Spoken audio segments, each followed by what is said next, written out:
જય મુરલીધર મિત્રો, જય શ્રી રામ, જય હિન્દ। હું છું લાલો આહિર।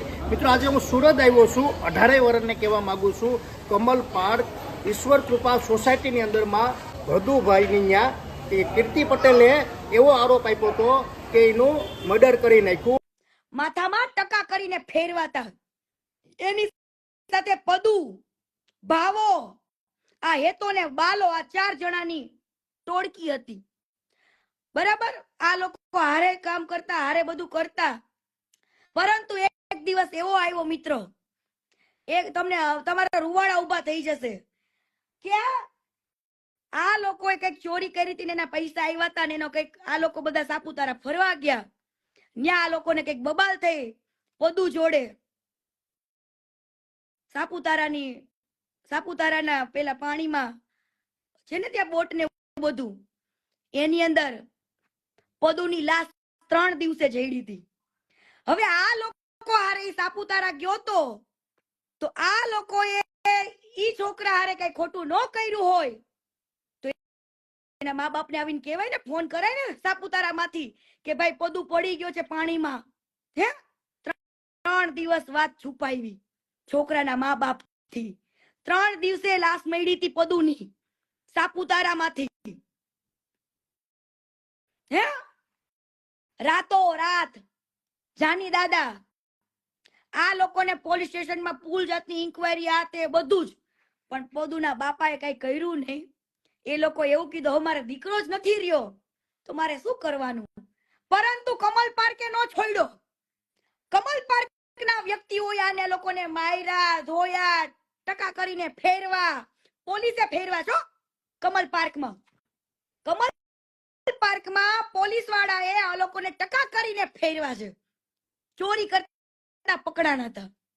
બરાબર, અને આ છોકરો કેવી રીતના મરી ગયો, કોને મારી નાખ્યો, ફરવા તો આ લોકો હારે ગયો તો ફરવા ગયા આપણે હારે કોઈ ભાઈબંધ મિત્ર આવ્યો હોય ફરવા માટે અને આપણે ફરવા ગયા હોય, હે તો આપણી સાથે કદાચ આપણા મિત્રને કઈક થઈ ગયું હોય તો આપણે આપણા ઘરે ફોન ના કરી કે અહીંયા આગળ આવો બનાવ બની ગયો છે, આ વ્યક્તિ આમાં ડૂબી ગયો છે, આવું થઈ ગયું છે, એવો કોલ તો કરીને, પણ 3 દિવસ સુધી છોકરાની લાશ નહોતી મળી, ઈ પદુની લાશ નહોતી મળી।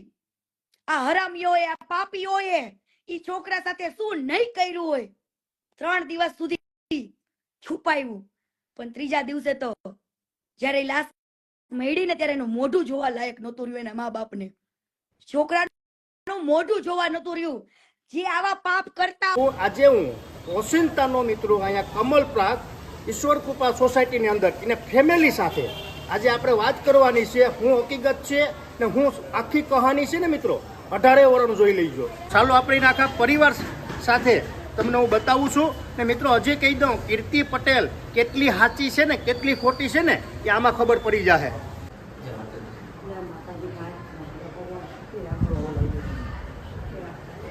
મિત્રો આ છે ભદુભાઈ ને આ છે ભદુભાઈના પપ્પા।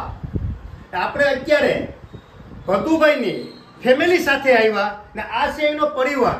પેલા આપણે દાદાને કહીએ ભદુભાઈના કાકા, આ છે ભદુભાઈના કાકા, આ ભદુભાઈના કાકા બાપાના ભાઈઓ છે ને આ છે ભદુભાઈના મમ્મી। જય શ્રી કૃષ્ણ, જય માતાજી। તમે ભદુભાઈના શું સાવ છો? ભદુભાઈની બા છો। ભદુભાઈ ઘેરથી રાજી થઈ અને એ બધાને હારે ફરવા ગયો હતો, ખજૂરભાઈ હારે એના ભાઈઓ હારે ફરવા ગયો હતો અને એ ત્યાં પાણીમાં નાહવા પડ્યો અને કચરામાં કે અહીંયા ગારામાં એમાં એ ખૂટી ગયો છે, એમાં એને કોઈની કાંઈ એમને શંકા નથી ને આજે ઉડાડ્યું એ ખોટું ઉડાડ્યું, એનો કોઈ જાતનો દો નથી, એ અમારા સંબંધિત છે। ને ભદુભાઈનો જે થયું ભવિષ્ય એટલે તરત એનો ફોન આવી ગયો અને તરત જ અમારા ઘરના બધા ન્યા પહોંચી ગયા અને પછી એને 5મે દિવસે ભદુભાઈને ઘેરે ગયા। જય માતાજી દાદા। જય માતાજી। દાદા તમને ક્યારે ખબર પડી હતી કે આ બનાવ બન્યો ત્યારે? હવે એ મારે ભદુભાઈ છે ને, હા, એ મારા ભાઈનો દીકરો થાય છે, મારથી મોટા ભાઈ, મારા મોટા ભાઈ પણ ગેરહાજર છે। હા બરોબર। એટલે એ ભાઈ નીતિનભાઈ જે આ ગયા હતા નાવા, એ મારા મામાના છોકરાના છોકરા। હા બરોબર છે। જાની દાદા ને હું સગા મામા ફૂઈના। હા બરોબર। એટલે અમારું ફેમિલી એક હારે જતું હતું। હા બરોબર। એ બધા નાવા ગયા, એમાં એ ડૂબી ગયો। હા બરોબર। પાણીમાં પડ્યો એટલે તરત નીતિનભાઈનો મારી પર ફોન આવ્યો કે મામા આમ બન્યું છે. અમે સમાચાર મળ્યા અને અહીંથી રવાના થયા સાપુતારા. 2-2.5 કલાક અમે ત્યાં પહોંચી ગયા. પછી ત્યાં બધા એના તરૈયા હતા આજુબાજુના, એ બધા ઢૂંઢતા હતા, ગોતતા હતા. અને જે બેને કીધું છે કે એના પરિવારને ખબર નથી, 3 દિવસે ખબર પડી. અમને બન્યા પછી અડધો કલાકમાં અમને મેસેજ આવી ગયો અને અમે 2-2.5 કલાકે અહીંયા પહોંચી ગયા. 4 દિવસ અમે ત્યાં આવ્યા. 5મે દિવસે ઓટોમેટિક લાશ બહાર નીકળી અને અમે ઘરે લઈને આવ્યા. પછી એનો રિપોર્ટ આવ્યો, ઓટોમેટિક પર આવ્યું. પાણી ડૂબી પાણી પીને ઓફ થઈ ગયો. એમાં કોઈ જાતનું શક નથી, કોઈ કાંઈ કર્યું નથી, કોઈ કાંઈ માગતા નહોતા. ને આ પરિવાર છે ને મારા મામાના દીકરાના દીકરા છે અને આજની તારીખમાં અમે એક ભાણામાં ખાઈએ છીએ અને અમારે સંબંધ છે. એટલે આ વાત જે વિડીયો ફરે છે એ તદ્દન ખોટી છે. હું એનો કાકો છું અને પરિવારમાં છું હું. અને આ મારા ભાભી કે મારા મોટા બા છે, મારા છોકરા મોટા ભાગે, તમે મોટા ભાગે, આ બધું બંને બા છે. એટલે આ વાત તદ્દન ખોટી છે અને તરત અમે ત્યાં પહોંચી ગયા હતા. જય માતાજી. આ કીર્તિબેન પટેલ જે પદુભાઈ કહે છે એ વાત ખોટી છે. એનું નામ પદુ નહીં પણ એનું નામ ભદુભાઈ છે અને સાચું નામ છે જયેશભાઈ દવે. અને એ એમ કહે છે કે એક્સપાયર થઈ ગયા ભદુભાઈ ત્યારે એના પરિવારને 3 દિવસે જાણ કરી એના મમ્મી પપ્પાને. એ વાત તદ્દન ખોટી છે. કેમ કે મારા ભદુભાઈ એક્સપાયર થઈ ગયા 2006ની સાલમાં અને એમના પપ્પા એટલે મારા મોટા પપ્પા 1991ની સાલમાં એક્સપાયર થઈ ગયા છે. તો એ કઈ રીતે કહી શકે કે એના પપ્પાને જાણ કરી, એને મમ્મીને જાણ કરી 3 દિવસે? એ વાત તદ્દન ખોટી છે. તરત જ ફોન આવી ગયો હતો અને મારા પપ્પા, મારા કાકા અને અમારો પરિવાર 2 કલાકની અંદર ત્યાં પહોંચી ગયો હતો અને શોધખોળ ચાલુ કરી દીધી હતી. આ કીર્તિબેન બોલે છે કે આ બધુંનું આમ છું ને આમ છું ને એ બધું ખોટું છે. બધું મારો દીકરો છે અને નીતિને યતિને એ મારો દીકરા જ છે. અમારે કોઈ લેવા દેવા નથી. આ બધી આવું ખોટું બધાને ઇન્જામ લગાડે છે, બાકી એનો કોઈ દોષ નથી.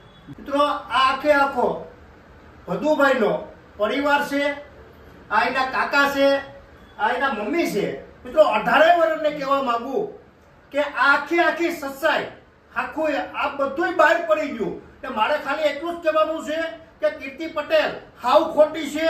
આ બાબત ઉપર કઈ ખબર નથી તો એ ખોટો બકવાસ કરે. મિત્રો 18 વર્ષને ખબર પડી ગઈ છે. અમે અત્યારે સુરતની અંદર આપણે પદુભાઈ એના ઘરે એના ફેમિલીને મળી લીધું.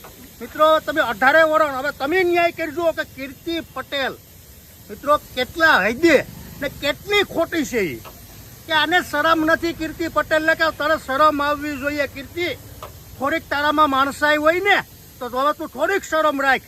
જે હાસા માણા જે આપણે 18 વર્ષ માંથી અમુક લોકો બધાને ખબર, આમ તો જો કે કહેવાની જરૂર જ નથી, આપણે કઈ ખુલાસા દેવાની જરૂર નથી.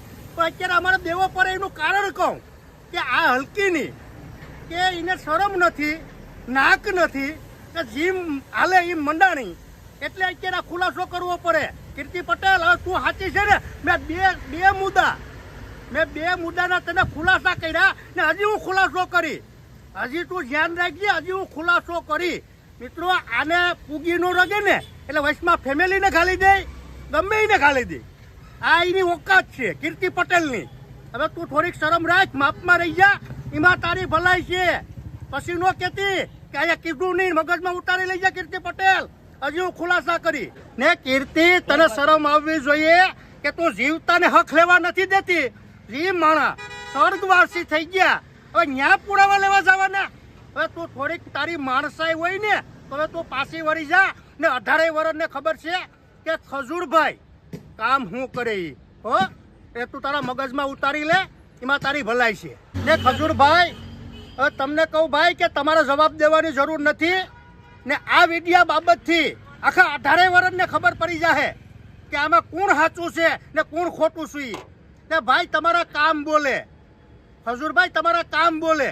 સમજાવું ને? મને તો એટલી આશા છે કે 18 વર્ષ અત્યારે હાલમાં સપોર્ટ કરે જ છે ખજૂરભાઈને, અત્યારે કરે. કે કીર્તિ પટેલ તું માપમાં રહીએ ને હજી કહી દઉં ખજૂરભાઈ, આને હલકીને તમારો જવાબ નથી દેવાનો થતો. જય મુરલીધર, જય દ્વારકાધીશ, જય હિન્દ. સમજાઈને વંદન, બાકી અભિનંદન.